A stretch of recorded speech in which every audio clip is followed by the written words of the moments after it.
Bharat Pakistan final आउ एक रविवार आउ एक भारत पाकिस्तान मुकाबला एशिया कप फाइनाल रे ट्रॉफी पाई टक्कर करेंगे दुई पड़ोसी शत्रु राष्ट्र। गुरुवार सेमीफाइनाल सदृश मुकाबला बांग्लादेश को 11 रन रे हराई पाकिस्तान फाइनाल रे प्रवेश करिया परी एभली सुजोग सृष्टि होइछि। एथि सहित शुक्रवार भारत श्रीलंका शेष सुपर 4 मुकाबला गुरुत्व हराइछि।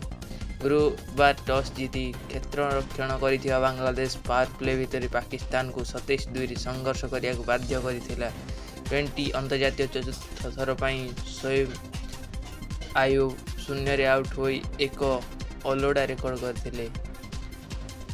4-0 चलित संस्करण एशिया कप रे से 3 थर खाता खोली पारि नांती। गुरुवार साहिबजादा फरहान फखर जमान हुसैन दलर प्रमुख भी संघर्ष कर पाकिस्तान प्रतिटी रन पाई जूझीथिला। अधिनायक सलमान आगा 23 बॉल 19 रन भी प्रभाव छाड़ी पारि नथिले। शेष भाग में मोहम्मद हारिस, मोहम्मद नवाज, शाह अफरीदी 19 छोट पाली कारण पाकिस्तान 135 रन स्कोर करथिला।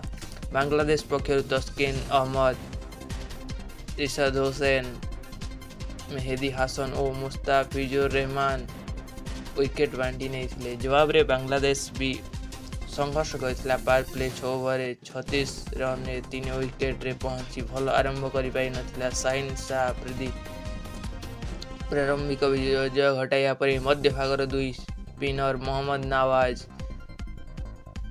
और शोएब आयुब नियंत्रित बोलिंग कर बांग्लादेश को बांधि रखिथिले। हारिस मध्य शेष को गोटे ओवर डबल झटका दे बांग्लादेश को उड़ाई देथिले। बांग्लादेश पक्षर शोएब हुसैन सर्वाधिक 30 रन करिपारिथिले। बांग्लादेश 124 रे 9 विकेट रे सीमित रही जाइथिला।